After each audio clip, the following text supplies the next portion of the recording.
between episode 80 and 89, which is 10 episodes by the way, which we will master some track. Those tracks have been created in the previous episodes of the show, so if you like the track, you can go back. This one, there's 2 episodes. I can't even recall actually. It will be written in the description below. So there's an episode which we arrange and mix the track, and there's a first episode which actually composed a really basic 16 bars that we actually made this track with. So in this third step of the production process, we're gonna master the track. I got the mastering chain set up here. The track is 124 BPM. It's a progressive house, a bit of like a funky, groovy feel with some atmospherics and stuff. It's a very interesting track. It's gonna be a lot of fun to master, and I will explain to you guys the process. And of course, once I'm done with this, I will put the project online on wemakedancemusic.com as a mastering project that you can actually insert your own track and use the mastering chain to master it. It's gonna be only $5, of course. And also, of course, if you didn't know, on our site wemakedancemusic.com we have 5,000 DAW templates. It's more 5,600 now, but we have DAW templates to do everything from like all the genres of music, complete songs. We're loaded with stuff right now. Everybody's on curfew, so everybody's uploading a lot. So let's see the positive in those moments, and let's get to master the track. So I did the first episode and I actually used the speakers, which was a mistake because there was some feedback, because by the time the sound go out the speaker back into the mic and re-record and stuff, there's a delay and I couldn't sync it. I tried, so I will trust my trustful headphones that I use for those 9 years that I use only like the ATH-M50. So I will do this. I trust the chain that I use too. I use it for so many years. It took me really, honestly guys, 15 years to build this chain, and I'm not exaggerating. I've been using Waves plugin for a long time, and I studied those. I wanted to understand, and after all this time I have this chain which include many different plugins. So first we're gonna have a listen to the track. Not all, but just a little bit, you know, so you get a feel of it. A bit plucky, but then it turned into, so this track is about arrangement. There's a lot of the track kind of stayed the same, the groove stayed the same, but it's moving in a lot. There's automation in the low end. It's pushing, pulling constantly. You can hear now the bass is coming back up.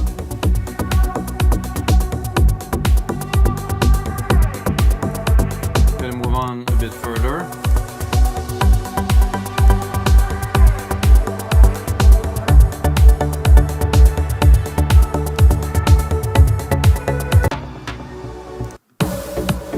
I think it's rising a lot here.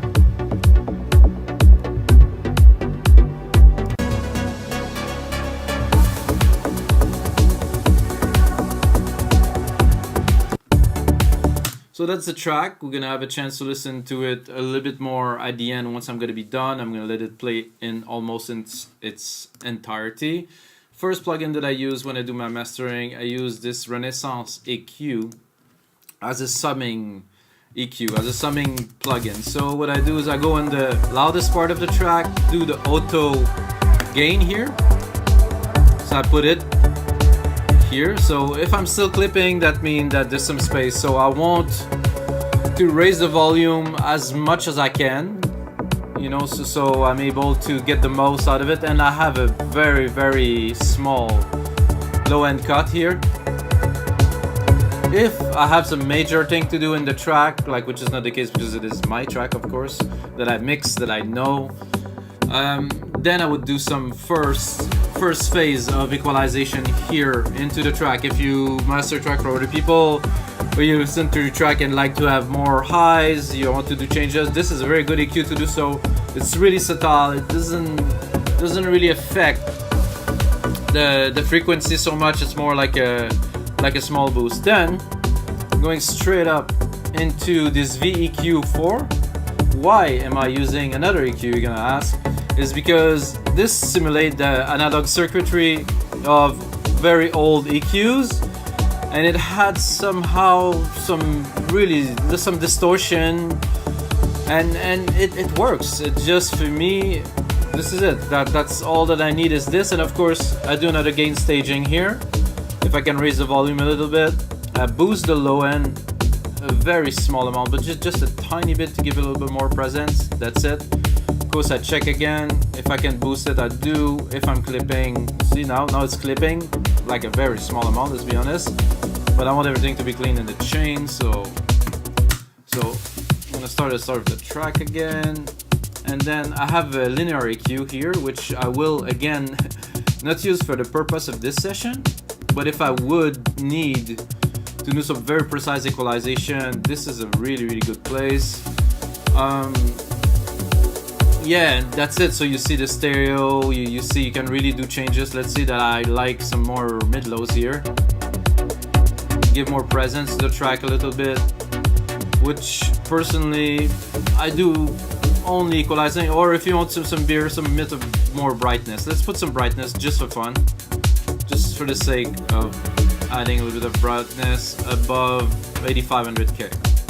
Tiny bit with, without. This is a very good EQ. Then we're going into a limiter. So this first limiter is just to take the top peak off in case you have some top peaks. See, most of the track is clean, but in the part where we will have some peaks, it will take them off.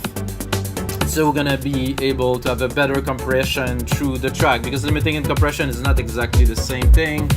Compression work in a way, limiting work in a completely different way. So this, take off the peak, minus 2 dB of reduction, not so much, it's barely has some attenuation in this part, so you know. And then we're going into a LINMB. Oh, first we're gonna check here, make sure we're not clipping. We're going into a LINMB. Okay, this first LINMB, because we're actually gonna use two, is gonna gently, but with a really open way to do the multiband compression. So what this plugin does is it correlate the bands, so it's never only affecting one thing. So to me, make everything super clean and seamless. So with, without.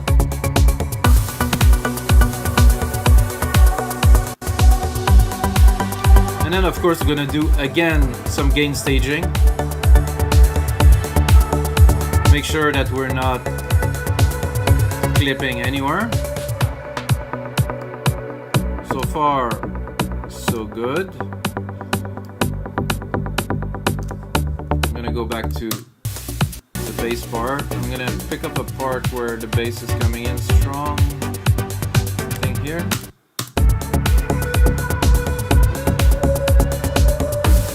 This is a bit much for me, so I don't want to go heavy.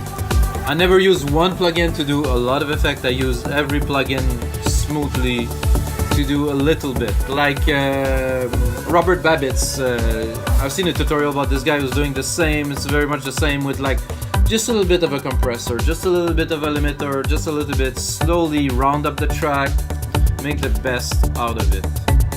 Then after this LINMB where we process the multiband, we're gonna add some character with this API 2500. I personally like what this compressor does to the low end. It really make the punch thick. It just had that presence that's just amazing. So I'm gonna take this part here, which is quite full.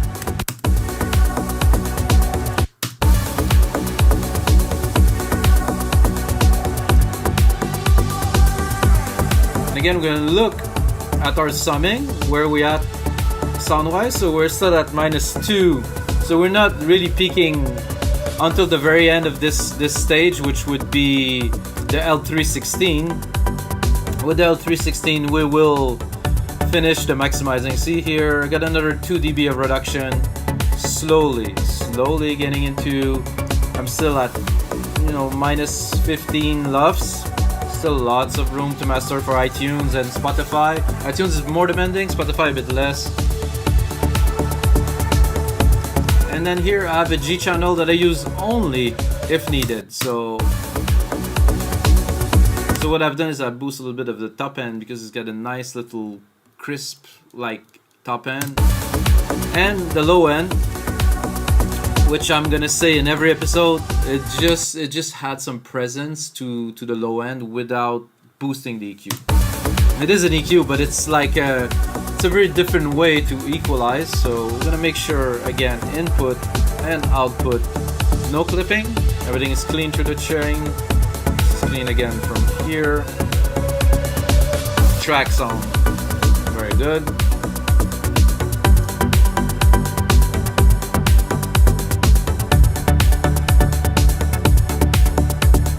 We're gonna continue with a center. So this center, I'd like to say that it gives the illusion of loudness. So I'm gonna reduce my master a little bit here because it's a bit loud. So what I mean by the illusion of loudness, I mean that it spread the sound of the stereo field, it make it more present. It seemed to be louder, but it is not louder.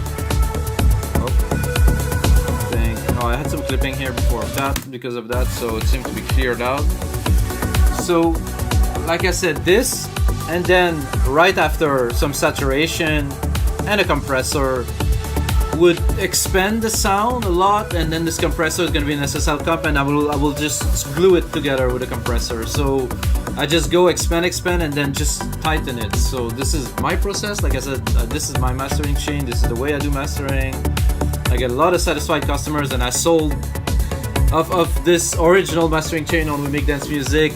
I think I'm at 800 copies sold, including actually very, very experienced producers that have labels that use this mastering chain to master their content for the label. So pretty proud of it. This is nice. Okay, I think we have a little bit of a clipping here, so I'll go and I'll reduce the input a little bit. Again, to make sure there's absolutely no clipping. Even knowing that in a chain like this, we can allow the plugins to clip like probably 10 dB without any artifacts or distortion, but you know, we don't want to do that. We want to stay correct just in case. So now we're gonna go with a tape saturator. Like I said, I do not always use it, so we're gonna test it. If it works, we're gonna use it. If not, we're not gonna use it.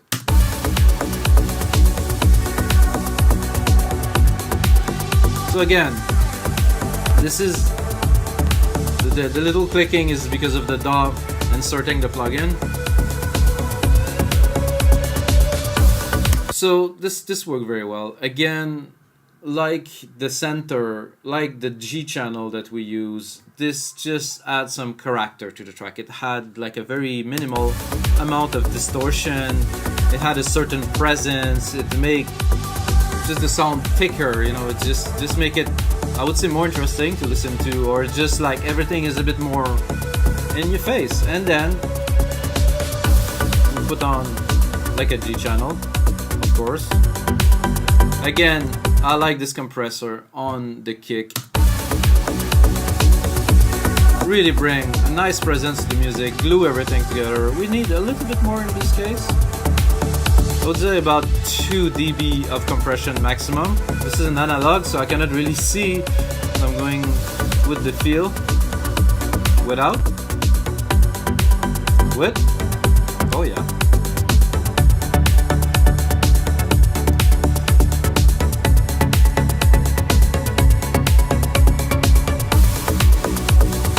And then after that, we're going with another LINMB. So after we compress all of this, then we're gonna really equalize everything. When I said noise and character, you can see here the noise level is there. I mean, there is some of those plugins that are actually intentionally creating some noise, which is fine because noise is also good. So we put an upto mastering to complete this just before the final stage of maximization. So this is to tighten everything. So this is necessary, maybe not. To me, I like to have everything very tight and like in a very, I wouldn't say narrow bandwidth because the dynamic is still there, but it's contained. It feels like a well done sandwich. So let's listen. We already have a good sound stick. I will not alter the sound of the master track for you guys so you can really hear the results step by step. The only thing that I will do is I will put my voice over. I mean, I will sidechain my voice so when I speak you can hear it. Then let's turn on this baby. So the level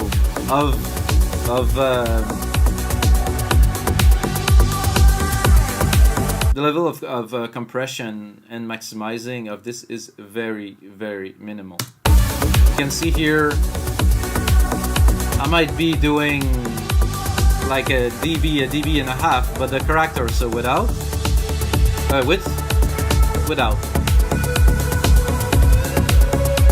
again. We're gonna start again. Width.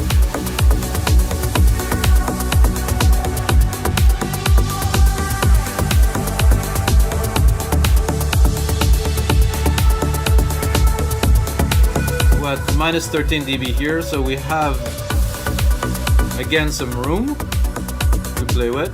So you can see this one how open and quick does it affect, while this one is slow.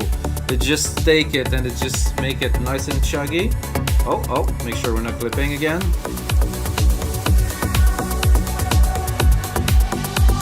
Okay, so we finished this mastering session, or this part of the mastering session here with the beast, the legendary L316, which is used everywhere. Very important not to abuse this tool. The first part that would be affected negatively if you overdo maximizing is the low end. The low end would be like, it will lose all of its energy, you know, sadly, and you don't want that because we're doing dance music. So this is the low end. This is very, very important. So how to use this plugin? Simply turn it on, put on this arrow here, and then when it starts sounding like crap, you're too far, like this, you're way too far. So I would say we want to get, if we look at the LUFS here, we want to get about 5. I would go probably 4 dB of maximizing at the most. So at the highest peak I would get 4 dB. Most of the time I will not touch or barely. So that's it, guys. After this one, with this loudness, I mean it is loud, I have to lower my headphones. So we're again, we could do a tiny bit more, just to achieve minus 10 LUFS at the highest point, at the highest peaks. Again, see, it's not affecting so much. So here, I'm touching it, but not so much. So this is the preferred loudness, the LUFS for iTunes right now. That's what they want. They don't want all the music to be boosted because they know people listen to it in their headphones, and it's bad, it's too loud, it just doesn't have dynamics. It's not a good idea. So this is a little bit more technical with maximizing, while the rest is more feeling and instinctive. You still need some loudness, because if you don't have this loudness, you're not going to compare to other tracks, and people listen to your music compared to another track, and then you will not shine, you know. So this is sadly necessary. I personally think that the way this mastering chain is, we do not damage, but we only improve the audio. So let's have a listen.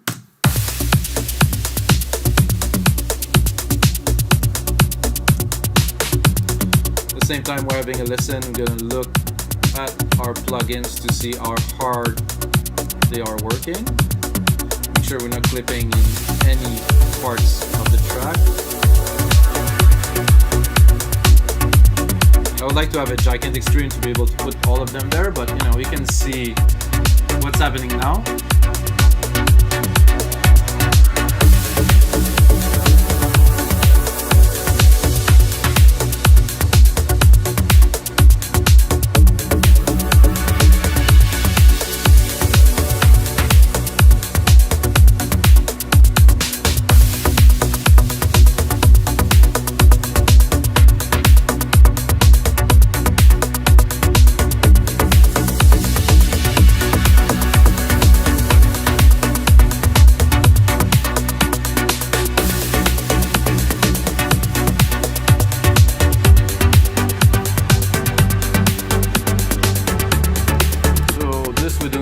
Don't need to check because it won't clip, because it cannot clip. This again, the limiters are good. This too.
also aware that some mastering engineer do master the breakdown separately to the track. I think this is ridiculous, but you know, some people do things they think appropriate. If they think it's appropriate to work for them, great.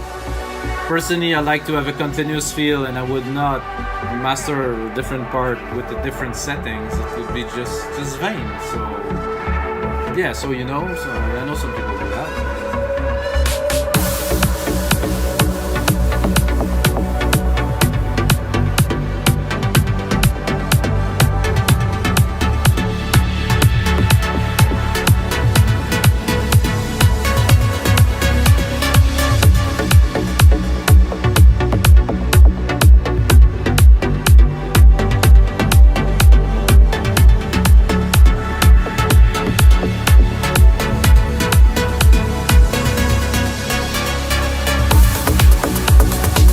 Alright guys, so we listened to the track, it's clean, everything is done. This is episode 81 of EDM Sessions. Be ready for some more mastering sessions. The next one I will do a trance track, which is going to be a little bit different than this one because it's trance, it's faster, more punchy. We're going to try to really make the best out of this genre of music with our mastering chain again. And if you're still watching, you just earn yourself half price off on our site, wemakedancemusic.com. Just enter my name, Mikas, M-I-K-A-S. And while you're at it and you're typing my name, you might go to Spotify or Beatport and type my name too. I got a lot of music out for the last 17 years that I released music, the last 22 that I produced. So guys, check it out. And of course, the most important thing, as always,